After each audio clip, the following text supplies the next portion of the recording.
Hello, students. Good morning. Today's topic is transcription, and today we will discuss about prokaryotic transcription. These headings we will discuss today, and on Monday I will give you the lecture on eukaryotic transcription. Okay. So, firstly, we will discuss about RNA polymerase. Okay, so before that we will have to know about the general flow chart of central dogma. What do you mean by central dogma? It is when there is a flow chart of DNA to RNA, RNA to protein. DNA से RNA जब बनता है उसको बोलते हैं, जो process involve होती है that is known as transcription. And RNA से जब प्रोटीन बनता है तो उस प्रोसेस को बोलते हैं हम ट्रांसलेशन. तो ये जो ओवरऑल फ्लो डायग्राम बन रहा है, फ्लो चार्ट बन रहा है, इसको हम सेंट्रल डॉगमा बोलते हैं. डीएनए जो है वो कोड करता है आरएनए को और आरएनए कोड करता है प्रोटीन को. ठीक है, आरएनए से प्रोटीन बन रहा है और as it is vice versa, मतलब डीएनए से आरएनए बन रहा है. So it is overall flow diagram. अब आप देख रहे हो इस डायग्राम में क्या दिखाया हुआ है कि डीएनए से आरएनए बनने का जो प्रोसेस है ये ट्रांसक्रिप्शन है, और इसमें जो है वो क्या जुड़े हुए हैं, न्यूक्लियोटाइड्स जुड़े हुए हैं. The thing to be noticed is a continuous sequence of nucleotides in the DNA. ये क्या है, डीएनए है. और यहाँ पे सिंगल स्ट्रैंडेड आप आरएनए देख रहे हो, जो प्रोसेस आज हम पढ़ेंगे. तो यहाँ पे आप देख रहे हो कोडॉन्स हैं, 3 ट्रिपलेट्स में कोडॉन्स जुड़े हुए हैं और आरएनए का ये सिंगल स्ट्रैंडेड फॉर्म है. उसके बाद ट्रांसलेशन प्रोसेस के थ्रू क्या हुआ, प्रोटीन फॉर्म हुए, वहाँ पे पॉलीपेप्टाइड चेन का फॉर्मेशन हुआ और अमीनो एसिड जुड़े, which codes for a continuous sequence of amino acids in the protein. Right. So ये अमीनो एसिड को कोड करते हैं, एक सीक्वेंस तैयार करते हैं प्रोटीन में. तो अगर हम देखें तो जो नंबर ऑफ़ न्यूक्लियोटाइड्स हैं वो उनका जीन में वो प्रोपोर्शनल होते हैं किससे, number of amino acid protein में. ठीक है, क्या है इसका मतलब कि जीन में जो न्यूक्लियोटाइड्स प्रेजेंट होते हैं, जो नंबर होता है उनका, is directly proportional to the number of amino acid in the protein. Okay. Now, what is transcription? It is the synthesis of one RNA molecule using one of the 2 DNA strands as a template by the enzyme RNA polymerase. अभी तक हम क्या देख रहे थे, replication में DNA polymerase use हो रहा था. अब क्या यूज़ होगा, because we are forming RNA, so we are using RNA polymerase as an enzyme to synthesize one strand of RNA. ठीक है, सिंगल स्ट्रैंडेड RNA. और 2 स्ट्रैंड जो DNA स्ट्रैंड है उसमें से हम एक को क्या कंसिडर करेंगे as a template and we will synthesise RNA molecule. तो ये डायग्राम में आप देख रहे हो कि ये है DNA का पोर्शन, सॉरी ये टेम्पलेट DNA स्ट्रैंड है एंड ये RNA का स्ट्रैंड है. और यहाँ पे सेंटर में जब ये एक दूसरे से मिल गए हैं तो ये क्या बन रहा है, RNA DNA हाइब्रिड. ठीक है, ये नॉन टेम्पलेट स्ट्रैंड है जिसको कंसिडर नहीं करते हैं.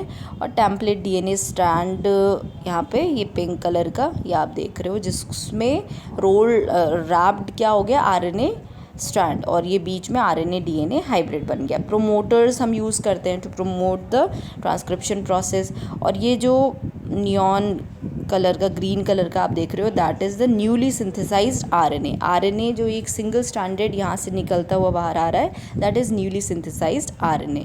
और स्टार्ट ऑफ ट्रांसक्रिप्शन डायरेक्शन क्या है, 5 to 3'. ठीक है, 5 to 3' डायरेक्शन इसका भी होता है ट्रांसक्रिप्शन प्रोसेस का.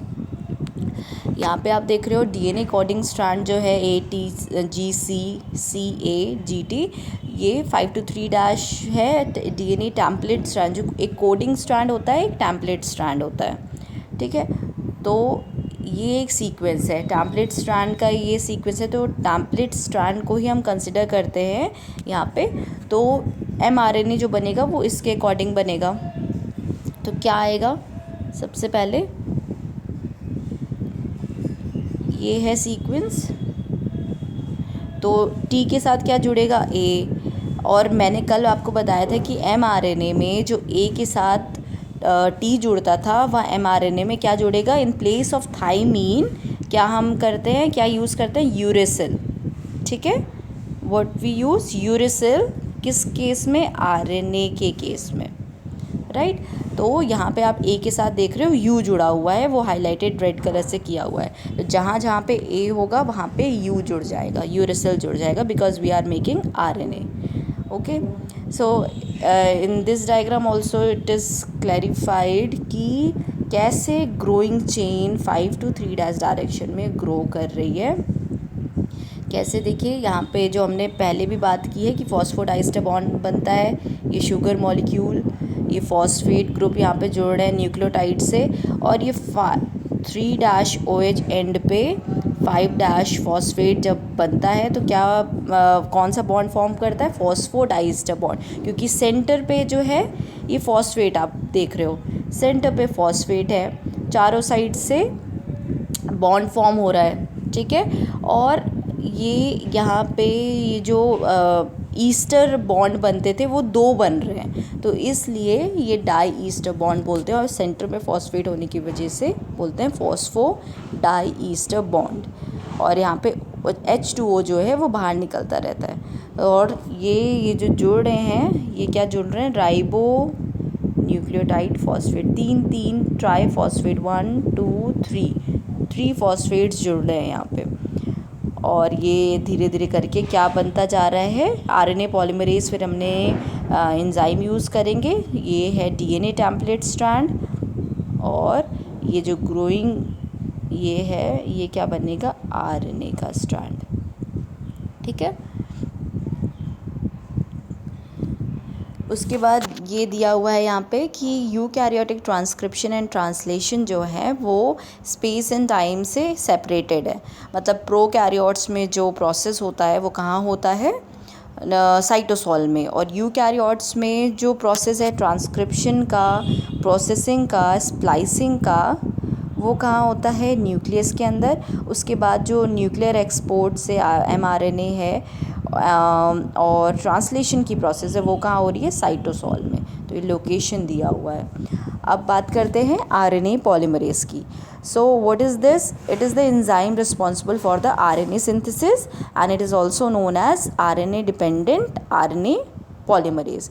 Y we are saying this, क्योंकि ये DNA पे डिपेंडेंट है। हम क्या कर रहे हैं, डबल स्ट्रैंड में से एक कोडिंग स्ट्रैंड है, एक टेम्पलेट स्ट्रैंड है, और एक स्ट्रैंड को कंसिडर करके हम क्या बना रहे हैं, RNA। तो DNA पे डिपेंडेंट है और RNA की सिंथेसिस हो रही है, तो इसलिए DNA डिपेंडेंट RNA पॉलीमरेज कहते हैं। और प्रोकैरियोटिक RNA पॉलीमरेज का मल्टीपल सब यूनिट प्रोटीन का बना होता है, अराउंड 480 किलो डाल्टन्स का होता है ये। ठीक है, प्रोकैरियोट यूकैरियोट में दोनों में डिफरेंट होगा। अभी हम सिर्फ बात करेंगे प्रोकैरियोट्स की। RNA पॉलीमरेज का जो ये ओवरऑल रिएक्शन है वो क्या होता है, nucleoside monophosphate N plus nucleotide triphosphate जब जुड़ता है तो न्यूक्लियोटाइड मोनोफॉस्फेट के साथ क्या जुड़ जाता है, एक फॉस्फेट जुड़ जाता है, और जो 2 फॉस्फेट है वो बाहर निकल जाते हैं, इनऑर्गेनिक पायरोफॉस्फेट, इनऑर्गेनिक पायरोफॉस्फेट, ये PP है ना, तो ये पायरोफॉस्फेट ये जुड़ जाता है, निकल जाता है, और एक जो है 3 है क्योंकि यहाँ पे, तो एक जुड़ जाएगा और 2 निकल जाएंगे। RNA polymerase not requires primer for the polymerization, first point. Second point is that it requires DNA for the activity and is most active with a double stranded DNA as a template, and its direction is 5 to 3' synthesis. Requires magnesium for the RNA synthesis activity.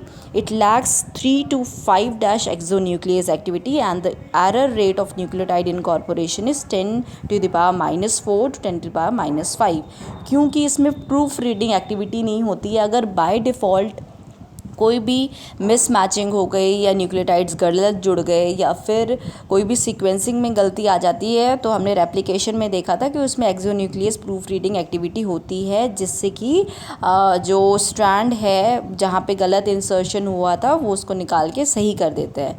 ठीक है, जो gap fill होता है वो ligase DNA polymerase, ये इनका काम था। लेकिन यहाँ पे क्योंकि एक्सोन्यूक्लियस एक्टिविटी नहीं होती है, तो एरर का जो रेट है न्यूक्लियोटाइड की इनकॉर्पोरेशन का, वो बहुत ज़्यादा होता है ट्रांसक्रिप्शन प्रोसेस में। तो यूजुअली ये जो है वो सब यूनिट एंजाइम है। ठीक है, ये कोर अब आरएनए पॉलीमरेज 2 टाइप के होते हैं। एक कोर आरएनए पॉलीमरेज होता है जिसमें क्या क्या सब यूनिट्स है, अल्फ़ा 2 यूनिट्स सब यूनिट्स हैं इसकी। अल्फ़ा 2 होते हैं, एक होता है बीटा, ये 1 हो गया, ये 2 हो गया, ये 3 है beta dash, alpha beta beta dash and centre 1 is omega. तो ये 4 सब यूनिट्स से जुड़ा होता है, तो इसको क्या बोलेंगे, कोर आरएनए पॉलीमरेज। जब इसमें जुड़ जाता है क्या, सिग्मा फैक्टर जुड़ जाता है ओमेगा के साथ, तो ये क्या बन जाता है, आरएनए पॉलीमरेज होलो एंजाइम। ठीक है, तो ये एक होता है कोर आरएनए पॉलीमरेज जिसमें सिग्मा फैक्टर नहीं जुड़ा हुआ होता है और प्रोसेसिविटी कम रहती है। लेकिन जैसे ही सिग्मा फैक्टर जुड़ जाएगा तो उसकी प्रोसेसिविटी रेट बढ़ जाता है, और जिसको बोलते हैं हम होलो एंजाइम। आरएनए पॉलीमरेज जो ई कोलाई में पाया जाता है, उसमें 5 डिफरेंट सब यूनिट्स होती है जो होलो एंजाइम है आरएनए पॉलीमरेज का। जो अभी हमने देखा वो हमने देख लिया। अल्फ़ा 2 है, उसमें 2 अल्फ़ा जुड़े हुए हैं। ठीक है, beta beta dash omega and sigma, और सिग्मा अगर नहीं होता है तो उसको क्या बोलते हैं, कोर एंजाइम आरएनए पॉलीमरेज। ठीक है, सब यूनिट जो हैं वो यहाँ पे दी हुई हैं, मॉलिक्यूलर वेट दिए हुए हैं, और क्या दिया हुआ है इनका फंक्शन। ये आप रीड आउट कर लेना अच्छे से, इसकी टेबल बना लेना कि किस लिए इनका क्या क्या रोल है।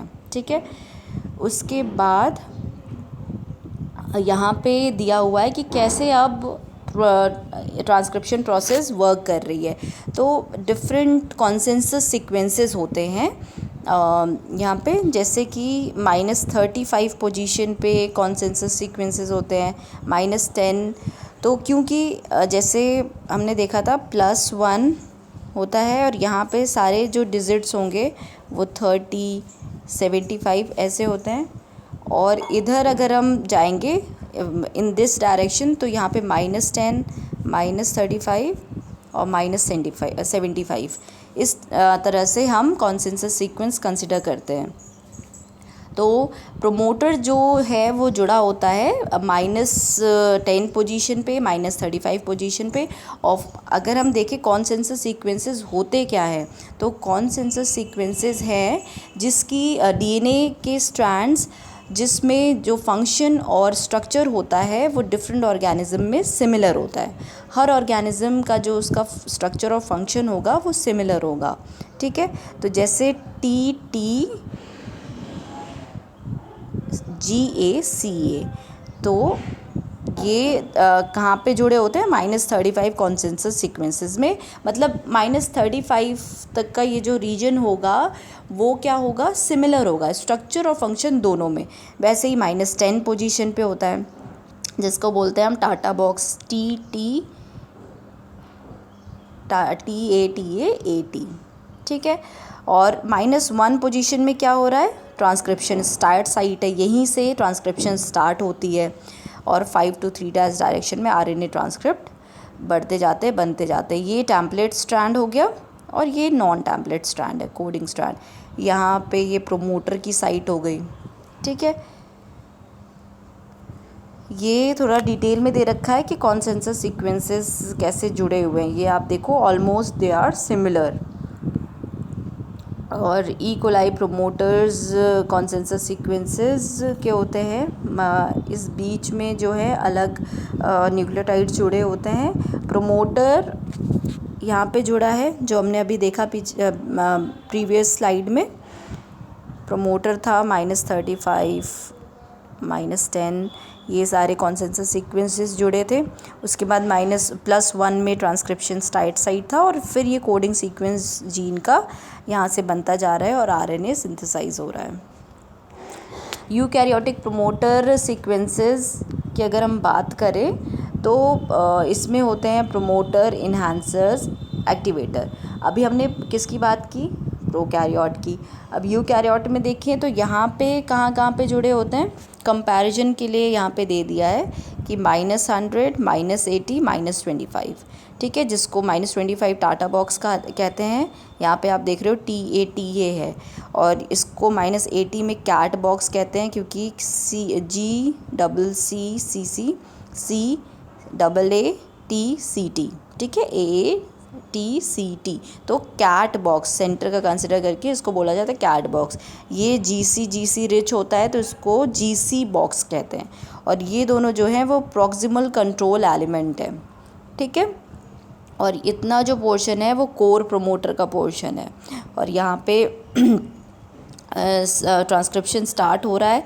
इंट्रॉन और एक्सॉन्स जुड़ते जाते हैं, ठीक है, और इंट्रॉन्स जो हैं वो कहाँ पे जुड़ेंगे? इंट्रॉन जुड़ेंगे, उसके बाद सेंटर पे एक एक्सॉन होता है। दो इंट्रॉन के बीच में क्या होता है? एक एक्सॉन आके जुड़ता है, ठीक है, और उसको हम डिनोट करते जाते हैं exon 1, exon 2, exon 3, like that. और 5- अनट्रांसलेटेड रीजन UTR जिसको बोलते हैं, 5- UTR और ये है 3- UTR, मतलब अनट्रांसलेटेड रीजन। क्योंकि ये अभी स्टार्ट हुआ है तो इसको, क्योंकि ये ट्रांसलेटेड अभी नहीं है तो इसलिए अनट्रांसलेटेड रीजन बोलते हैं, जो कि लीडर है क्योंकि यहाँ से स्टार्ट हो रहा है और ये 3- की तरफ जा रहा है और ट्रांसलेशन स्टिल अभी हो रहा है, तो इसको भी 5- UTR कंसिडर करते हैं और इसको बोलते हैं ट्रेलर क्योंकि अभी ये चल ही रहा है, ठीक है। यूकैरियोटिक में कैसे होता है ट्रांसक्रिप्शन का प्रोसेस, वो दिखाया हुआ है, ठीक है। अब बैक्टीरियल प्रोकैरियोटिक प्रोमोटर रीजन का स्ट्रक्चर कैसा होता है वो देखें तो टाटा बॉक्स और प्रिबनाउ बॉक्स जो हमने अभी देखा वो क्या है वो? It is a stretch of 6 nucleotides 5 to 3- direction में क्योंकि मूव कर रहा है तो वहीं से हम कंसिडर करेंगे। और 6 जो न्यूक्लियोटाइड्स हैं जिसको हम कंसिडर कर रहे हैं दैट इज़ TAAT, राइट, ये होते हैं और जो कि सेंटर्ड रहते हैं, बीच में रहते हैं किसके? About 8 to 10 nucleotides to the left of the transcription start site. Transcription जहाँ से स्टार्ट हो रहा है उससे 8 से 10 न्यूक्लियोटाइड्स लेफ़्ट में ये सेंटर्ड रहते हैं, ठीक है, जिसको हम टाटा बॉक्स या प्रिबनाउ बॉक्स बोलते हैं। और यहाँ पे प्रोमोटर जो है वो प्रमोट करता है ट्रांसक्रिप्शन की प्रोसेस को। -35 सीक्वेंस क्या है? A second consensus nucleotide sequence having a sequence of TTGACA is centered about 35 bases to the left of the transcription start site. हम -35 इसको ये क्यों बोल रहे हैं ये अब आपको समझ में आया होगा कि क्यों, क्योंकि ये जहाँ से ट्रांसक्रिप्शन स्टार्ट साइट हो रही है, मतलब स्टार्ट हो रही है, वहाँ से 35 न्यूक्लियोटाइड के बाद ये सीक्वेंस मिल रहा है तो हम इसको बोलेंगे 35 -35 लोकेशन -10, ये क्योंकि 10 के बाद मिल रहा है, 8 to 10 न्यूक्लियोटाइड के बाद ये वाला सीक्वेंस, इसको -10 पोजीशन पे रख रहे हैं, इसलिए इसको बोला जाता है। ट्रांसक्रिप्शन प्रोसेस में क्या क्या होता है? प्रोमोटर की बाइंडिंग होती है, DNA अनवाइंड होता है, RNA चेन इनिशिएट होती है, उसके बाद इलॉन्गेशन होता है और टर्मिनेशन होता है। मतलब इसमें भी इनिशिएशन, इलॉन्गेशन, टर्मिनेशन प्रोसेस होती है, ठीक है। प्रोमोटर आके बाइंड करेगा, ठीक है, प्रमोट करेगा ट्रांसक्रिप्शन की प्रोसेस को। DNA जो डबल स्ट्रैंडेड है उसकी अनवाइंडिंग होगी, वो खुलेगा, RNA से जुड़ेगा, RNA चेन जो है वो इनिशिएट करेगी, सिंगल स्ट्रैंडेड RNA फॉर्म होगा, वो फिर धीरे धीरे करके इलॉन्गेट होता जाता है और फिर टर्मिनेशन होता है। ट्रांसक्रिप्शन जो है प्रोकैरियोट्स में वो 3 फेजेस है। इनिशिएशन जिसमें क्या होगा? RNA पॉलीमरेज रिकॉग्नाइज करता है प्रोमोटर को और स्टार्ट करता है ट्रांसक्रिप्शन की प्रोसेस। इलोंगेशन फेज़ में आरएनए स्ट्रैंड जो है वो कंटिन्यूअसली ग्रो करता रहेगा। टर्मिनेशन फेज़ में आरएनए पॉलीमरेज रुक जाएगा सिंथेसिस, और नेसेंट आरएनए आके nascent RNA separated from the RNA, मतलब जो बन गया है वो सेपरेट हो जाएगा डीएनए स्ट्रैंड से, टेम्पलेट से। अब इनिशिएशन जो है ट्रांसक्रिप्शन का प्रोमोटर्स में वो कैसे होता है, वो 3 स्टेप्स में डिवाइडेड है दोनों में, लेकिन जो इलोंगेशन प्रोसेस है वो दोनों में हाईली कंजर्व्ड होती है, और इनिशिएशन और टर्मिनेशन थोड़ी डिफरेंट होती है।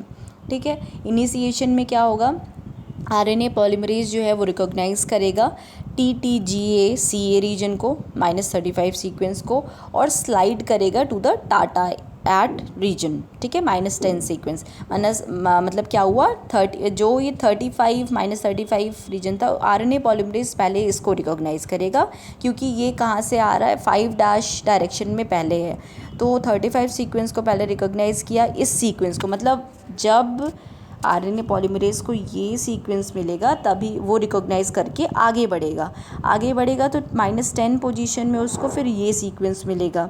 ठीक है, फिर उसके बाद क्या करता है, सीक्वेंस को रिकॉग्नाइज करके फिर ओपन करता है डीएनए डुप्लेक्स को, और अनवाउंड रीजन जो है वो कितना होता है, अराउंड 17 बेस पेयर का। ठीक है, ये वुंडेड रीजन होता है, ये अनवुंडेड रीजन होता है। डबल हेलिक्स डीएनए या डबल हेलिकल डीएनए है ये, अनवाउंड रीजन 17 बेस पे है। यहाँ पे जहाँ पे आरएनए पॉलीमरेज जुड़ा हो, ये येलो कलर का जो आप देख रहे हो ये आरएनए पॉलीमरेज है।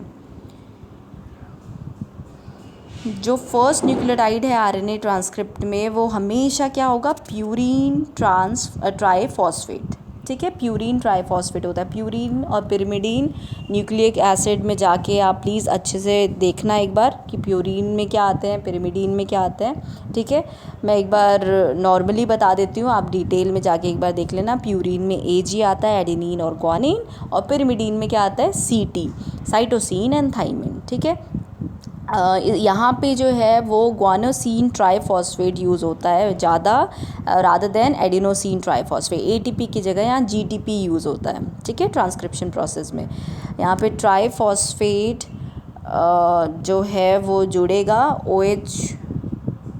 OH के साथ, 3' स्ट्रक्चर के साथ, और RNA ट्रांसक्रिप्ट जो है वो रहता है until the RNA synthesis is completed, तब तक रहता है जब तक RNA की सिंथेसिस कंप्लीट ना हो जाए। 3 मॉलिक्यूल जो हैं ट्रांसक्रिप्शन इनिशिएशन कॉम्प्लेक्स फॉर्म करते हैं RNA पॉलीमरेज का। जो हमने कोर कॉम्प्लेक्स देखा, कोर एंजाइम था, अल्फ़ा 2 बीटा डैश सिग्मा, इसमें ओमेगा भी होना चाहिए। अगर हम कोर की बात करें तो उसमें ओमेगा होता है, सिग्मा जुड़ जाता है तो क्या होता है, क्योंकि सिग्मा और ओमेगा एक दूसरे से जुड़े होते हैं तो कहीं कहीं पे सिग्मा भी लिख देते हैं। तो ये क्या हमने यूज़ किया, होलो एंजाइम RNA पॉलीमरेज। और DNA ट्राईफॉस्फेट ग्वानोसिन फॉस्फेट, और कहाँ पे जुड़ रहा है ये, 3' साइट में। ठीक है, तो ये पूरा कॉम्प्लेक्स बन जाता है, इनिशिएशन कॉम्प्लेक्स बोलते हैं इसको, ट्रांसक्रिप्शन इनिशिएशन कॉम्प्लेक्स। यहाँ पे कोई भी प्राइमर नहीं चाहिए होता है, जैसे कि हमने रेप्लिकेशन में देखा था प्रोकैरियोट्स यूकैरियोट्स में, वहाँ पे दोनों में हमने प्राइमर यूज़ किए थे, तो यहाँ पे नहीं चाहिए। RNA सिंथेसिस में जो सिग्मा सब यूनिट है, it falls off from the RNA polymerase once the first 3 to 5' phosphodiester bond is formed। जैसे ही बन जाता है तो वो हट जाता है सिग्मा सब यूनिट। कोर एंजाइम जो है वो साथ साथ चलता रहता है DNA टेम्पलेट के to enter the elongation phase। Now we moving on to elongation phase. The release of the sigma subunit causes the conformational change of the core enzyme, and the core enzyme slides on the DNA template toward the 3' end. Right, free NTPs are added sequentially to the 3' of the nascent RNA slide। जो free NTPs हैं nucleoside triphosphate, वो जुड़ते जाएंगे sequentially 3' में, और RNA strand बढ़ता जाएगा, elongation होता जाएगा। ओके इसमें कोई कन्फ्यूजन नहीं होना चाहिए कैसे हो रहा है, ये सिक्वेंशली हम देखते आए हैं। आरएनए पॉलीमरेज डीएनए सेगमेंट जो है वो अराउंड 40 न्यूक्लियोटाइड का होता है और नेसेंट आरएनए बनाता है कॉम्प्लेक्स जिसको ट्रांसक्रिप्शन बबल बोलते हैं। ठीक है, बबल टाइप का बन जाता है क्योंकि ओपन कॉम्प्लेक्स बनता है तो it's looks like a bubble. And 3' segment जो है नेसेंट आरएनए का वो हाइब्रिडाइज करता है with a DNA template and its 5' end extend out the transcription bubble as the synthesis is processing. जैसे जैसे सिंथेसिस होती है तो ट्रांसक्रिप्शन बबल बनता है। ये हम डायग्राम में देख लेते हैं कि कैसे ये हो रहा है। यहाँ पे 3' टू 5' टू 3' डायरेक्शन में ये मूव ऑन करता है और जो नॉन टेम्पलेट स्ट्रैंड है उसको कंसिडर नहीं किया जाता है, राइट। और यहाँ पे आप देख रहे हो रीवाइंडिंग हो रही है, ठीक है, रीवाइंडिंग की प्रोसेस हो रही है। नॉन टेम्पलेट स्ट्रैंड हट रहा है और उसके साथ क्या जोड़ा है डीएनए के साथ, आरएनए। ठीक है, दोनों पर्पल से हो गया है, दूसरे को मैं दूसरे कलर से करती हूँ। This blue colour I am using purple DNA है और ये ग्रीन कलर का आरएनए है। ठीक है, तो ये डीएनए आरएनए हाइब्रिड बन रहा है और ये जो ग्रीन निकल रहा है that is a newly synthesised RNA, right. ये एक्टिव साइट है, इट इज़ एक्टिव साइट जहाँ पे बार बार डीएनए आ रहा है, आरएनए मिल रहे हैं और आरएनए की सिंथेसिस हो रही है। ठीक है और आरएनए पॉलीमरेज यहाँ पे आप देख रहे हो कि ये जुड़ा हुआ है जो कि ओवरऑल प्रोसेस को कंट्रोल किया हुआ है। और क्योंकि ये मैंने आपसे बोला है कि ये क्योंकि नॉन टेम्पलेट स्ट्रैंड है वो ओपन होता जाता है तो एक ट्रांसक्रिप्शन बबल फॉर्म हो जाता है, बबल टाइप का स्ट्रक्चर फॉर्म हो जाता है तो उसको बोलते हैं ट्रांसक्रिप्शन बबल। इसमें भी वही दिखाया हुआ है, ये आरएनए पॉलीमरेज जुड़े हैं। और ये बस एक चीज़ यहाँ पे क्लियरली दिखाई गई है कि negative and positive super coiling. ठीक है, ये आप देख लेना। यहाँ से जब वो निकलेगा तो क्या होगा, नेगेटिव सुपर कॉइलिंग, मतलब कि जो स्ट्रैंड था उसका जस्ट रिवर्स हो रहा है। और यहाँ पे एज इट इज़ जो स्ट्रैंड हम देख रहे थे, मतलब इस टाइप की जो सीक्वेंसिंग थी वो ऐसी ही होगी। और इसमें अगर ये इस टाइप से चल रहा था तो क्या होता है कि फिर ये स्ट्रैंड ऊपर आ जाता है और ये स्ट्रैंड नीचे चला जाता है, तो नेगेटिव सुपर कॉइलिंग हो जाती है। ठीक है, आरएनए पॉलीमरेज जोड़ा, ठीक है, ये होलो एंजाइम की बात हो रही है। और उसके बाद क्लोज कॉम्प्लेक्स बनता है। क्लोज कॉम्प्लेक्स में क्या होता है, हाइब्रिड फॉर्म करता है। उसके बाद ओपन कॉम्प्लेक्स बन जाता है जिसमें क्या होता है, नॉन टेम्पलेट स्ट्रैंड है वो बबल फॉर्म कर लेता है। ठीक है, और उसके बाद न्यूली सिंथेसाइज आरएनए सिंथेसाइज्ड हो जाता है। जब सिग्मा फिर उसके बाद क्या होगा, ओपन कॉम्प्लेक्स जो बन गया है वो इनिशिएशन फेज़ है, ट्रांसक्रिप्शन इनिशिएशन हुआ और उसके बाद ये ग्रीन कलर का जो आप देख रहे हो वो आरएनए बनता जा रहा है। ठीक है, बनना है। और प्रोमोटर, उसके बाद जब आरएनए फॉर्म हो गया तो क्या होता है, सिग्मा जो फैक्टर था, सिग्मा सब यूनिट, वो निकल जाता है। ठीक है, प्रोमोटर क्लियरेंस हो जाता है, इसको बोलते हैं। ये स्टेप नोट डाउन करते जाना, ट्रांसक्रिप्शन इनिशिएशन कब हो रहा है, प्रोमोटर क्लियरेंस कब हो रहा है, उसके बाद नेसेंट आरएनए इलोंगेट होता जा रहा है, जैसे ही फॉर्म हुआ उसके बाद फिर इलोंगेशन का काम आएगा। तो ये स्टेप बाय स्टेप आप नोट डाउन करते जाना। और एक और स्टेप होता है जब हेयर पिन लाइक स्ट्रक्चर बनता है। ठीक है, आइसोमराइजेशन होता है और हेयर पिन, जैसे हेयर पिन होती है ना, इस टाइप से ये अरेंज हो जाते हैं, इस टाइप से स्ट्रक्चर बन जाता है। और फिर उसके बाद जब ये स्ट्रक्चर बन जाएगा और इसको हम कंसिडर कर लेंगे ओवरऑल इसको, और टर्मिनेशन प्रोसेस होगी और ओवरऑल फिर हमें आरएनए पॉलीमरेज आरएनए स्ट्रैंड मिल जाएगा। फिर अब लास्टली टर्मिनेशन कैसे होता है, जब आरएनए पॉलीमरेज रुक जाता है and moving on to the DNA template, RNA transcript जो है falls off from the transcription complex. The termination occurs in either tau dependent or sigma, sorry I'm getting confused कि sigma it's tau dependent or tau independent manner, right. it's not sigma, it's this is denoted as not as sigma, but it's a tau, right? It's your homework, one more homework I am giving you. इसको क्या किससे denote करते हैं और इसको क्या बोलते हैं, ये आप रीड आउट कर लेना एक बार. टर्मिनेशन फंक्शन जो है फैक्टर के वो क्या होते हैं, डिपेंडेंट अगर टर्मिनेशन देखें हम तो कैसे होता है. ये एक हेक्सामर है, ये factor it's a हेक्सामर which is a ATPase and a helicase. ATP use होगा और हेलिकेज का काम क्या था, डबल स्ट्रैंडेड DNA को सिंगल स्ट्रैंडेड DNA में कन्वर्ट करना, और रो प्रोटीन भी इन्वॉल्व होती है इसमें. ठीक है, रो प्रोटीन में क्या होगा कि ATP से ADP बनेगा, मतलब ATP का यूज़ होगा, वाटर के साथ ATP यूज़ हो रहा है और क्या निकलेगा, adenosine diphosphate plus inorganic phosphate. ठीक है, और एक इंडिपेंडेंट होता है. ठीक है, एक डिपेंडेंट है और एक इंडिपेंडेंट है होता है. सो डिपेंडेंट में हमारे रो प्रोटीन इन्वॉल्व है और ATP वाटर, ये सारी, ये हेक्सामर है, मतलब सिक्स सब यूनिट से जुड़ा हुआ है. और इंडिपेंडेंट में क्या होगा, जो टर्मिनेशन सिग्नल है उसमें 30 to 40 न्यूक्लियोटाइड्स स्ट्रेच होता है RNA ट्रांसक्रिप्ट में, और जिसमें GC ज़्यादा होता है by a series of uracil consisting of many GC followed by a series of U. तो ये GC रिच होता है. और सीक्वेंस जो है वो सीक्वेंस स्पेसिफिसिटी जो है RNA ट्रांसक्रिप्ट की, वो एक particular stem loop like structure form करती है.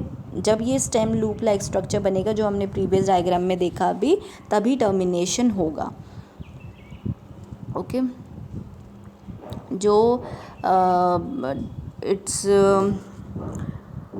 tau dependent termination, I am just saying it tau. Please just confirm it that this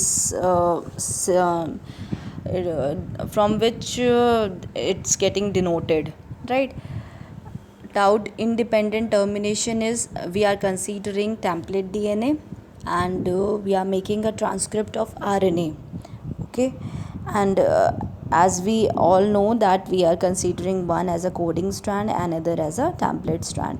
और जो इस यहाँ पे सीक्वेंस होगा वो यहाँ पे भी उसकी ही कॉपी होगी. जैसे G होगा तो C जुड़ेगा, C होगा तो G जुड़ेगा, A है तो U जुड़ेगा. इसका आप ध्यान रखना, A के साथ T जुड़ता था DNA स्ट्रैंड में, लेकिन RNA स्ट्रैंड में U जुड़ेगा. ठीक है, और यहाँ पे आप देखो ट्रांसक्रिप्ट जो है वो एक लूप लाइक स्ट्रक्चर बना लिया उसने. क्यों बना लिया, क्योंकि अब टर्मिनेशन प्रोसेस को इनिशिएट करना है. ठीक है, तो हेयर पिन लाइक स्ट्रक्चर बनता है to for the termination signal. यहाँ पे ये थोड़ा क्लियर नहीं है. mRNA, ये आप देख रहे हो mRNA है, और ये जुड़े हैं किसके साथ, यहाँ RNA पॉलीमरेज ऑरेंज कलर का है. ठीक है, ये धीरे धीरे आगे बढ़ता जा रहा है और RNA की सिंथेसिस, ये इलॉन्गेशन, ये RNA बनता जा रहा है. और जब ये प्रॉपर बन जाता है, ये तो यहाँ देख रहे हो आप, ये बाहर निकल गया अब, क्योंकि इसका काम हो गया, बाहर निकल गया. और न्यूली सिंथेसाइज ग्रीन कलर का क्या देख रहे हो आप, RNA स्ट्रैंड, mRNA. अब rRNA और tRNA की सिंथेसिस कैसे होती है. जो rRNA है, it's known as ribosomal RNA, और mRNA और tRNA होता है ना. mRNA इट्स मैसेंजर RNA, और rRNA is ribosomal RNA, and tRNA is telomerase RNA, right. तो ट्रांसक्रिप्ट RNA भी बोलते हैं इसको. जो ये क्लीवेज है ट्रांसक्रिप्ट, वो प्रोड्यूस करता है 5S, 16S and 23S rRNA molecule and a tRNA molecule, right. So जैसे ही क्लीवेज होगा, ये तीन जो rRNA की सिंथेसिस में ये तीन बनते हैं, 16S, 23S और 5S rRNA. ठीक है। स्पेसर रीजन जो है वो येलो कलर से शो किया है इस डायग्राम में। और जो यहाँ पे कैसे होता है वो शो किया है कि प्री आरएनए ट्रांसक्रिप्ट जो है, जिसमें 3 ये है 16S 23S रीजन्स हैं, और तो उसमें मिथाइलेशन की पहले प्रोसेस होगी। ठीक है, मिथाइल ग्रुप्स ऐड ऑन होंगे, उसके बाद क्लीवेज हो जाएगा, ये 17S अलग हो जाएगा, 25S अलग हो जाएगा, 5S अलग हो जाएगा। ठीक है, फिर उसके बाद न्यूक्लियसेस जो हैं उसमें मैच्योर आरएनए फॉर्म कर जाएंगे और न्यूक्लियसेस उनको ब्रेक कर देंगे, और जो फाइनली हमें मिलेगा वो क्या मिलेगा, mature RNA, 16S rRNA, 23S rRNA और 5S rRNA, और जो सेंटर पे है that is tRNA, right. Inhibitors क्या क्या हैं ट्रांसक्रिप्शन में जो कि रोकते हैं ट्रांसक्रिप्शन प्रोसेस को? तो रिफेम्पिसिन जो है वो सबसे पहला इनहिबिटर है। इसका क्या काम है, it binds to the beta sub unit of the RNA polymerase and block the initiation of the transcription. ये क्या करता है, बीटा सब यूनिट जो हमने कोर एंजाइम और होलो एंजाइम में देखी थी, alpha 2 beta beta dash omega sigma, तो बीटा सब यूनिट में जाके कौन बाइंड करता है, रिफेम्पिसिन और आरएनए पॉलीमरेज के, और क्या कर देगा, इनिशिएशन जो प्रोसेस है उसको रोक देगा, क्योंकि इनिशिएशन में RNA polymerase core enzyme holo enzyme use हो रहा है, तो इनिशिएशन प्रोसेस रुक जाएगी। अगर हम रिफेम्पिसिन से ट्रीट करेंगे तो ट्रांसक्रिप्शन प्रोसेस रुक जाती है। ये हम यूज़ करते हैं इन वेरियस एंटीबायोटिक्स, तो ये आपको पता होना चाहिए rifampicin. Second one is the streptolydigin. ठीक है, ये कहाँ पे बाइंड करता है, ये भी बीटा सब यूनिट पे बाइंड करता है प्रोकैरियोटिक आरएनए पॉलीमरेज की, और क्या करेगा, इलोंगेशन फेज को ट्रांसक्रिप्शन की इनहिबिट कर देगा। तो second one is the streptolydigin. Third one is the actinomycin D, it is a tricyclic ring system जिसको फेनोक्साजोन भी बोलते हैं, और ये इंटरकैलेट करता है between the adjacent GC base pairs and the cyclic polypeptide arms which fills the nearly narrow groove and inhibits elongation phase। मतलब actinomycin D भी कहाँ पे इनहिबिट करता है, कौन से फेज़ को, इलोंगेशन फेज़ को। अगर पूछा जाएगा कि कौन से फेज़ को ये इनहिबिट करता है, so that is the elongation phase. And कहाँ पे जाके इंटरकैलेटिंग का मतलब होता है घुसना, दो जहाँ पे न्यूक्लियोटाइड बेस पेयर्स हैं वहाँ पे जाके इंटरकैलेट, और कहाँ कौन से किसको कंसिडर करता है, GC बेस पेयर्स को। AT जहाँ पे होंगे वहाँ पे ये इंटरकैलेट नहीं करेगा, only the GC base pairs, जहाँ पे GC बेस पेयर्स होंगे वहाँ पे ये जाके बीच में बाइंड कर जाएगा और पूरी की पूरी पॉलीपेप्टाइड साइकिल जो चल रही है उसको रोक देगा, इलोंगेशन फेज़ को। कॉर्डिसेपिन 3-डीऑक्सी एडिनोसिन जिसे बोलते हैं, ये भी इनहिबिट करता है इलोंगेशन फेज़ को ट्रांसक्रिप्शन के, और यही लास्ट इनहिबिटर है। और इतना ही है आज के वीडियो में। ये ओवरऑल ट्रांसक्रिप्शन जो है प्रोकैरियोट्स में हमने देखा है। अब हम दूसरी वीडियो में देखेंगे यूकैरियोट्स के बारे में। 2-3 होमवर्क मैंने आपको दिए हैं, एक तो कॉन्सेंसस सीक्वेंसेस के बारे में आप देख लेना, rRNA tRNA एक बार देख लेना, tRNA फुल फॉर्म देख लेना एक बार, ये क्या है, आई थिंक कहीं कहीं पे मिस्टेक हुआ होगा। और वो जो फैक्टर है इसको, ये दिस फैक्टर इसको क्या बोलते हैं, ये आप एक बार देख लेना, ठीक है, दिस फैक्टर। सो और कुछ भी अगर आपको इसमें नहीं समझ में आएगा तो आप क्लियरली मेरे से पूछ सकते हो। गूगल क्लासरूम में भी मैं ये वीडियो डाल दूँगी और व्हाट्सएप में, ठीक है। और सारी स्लाइड्स को अच्छे से देख के मैं इसका PDF भी सेंड कर दूँगी, आप देख के अच्छे से इसके नोट्स प्रिपेयर कर लेना। Okay students, thank you so much.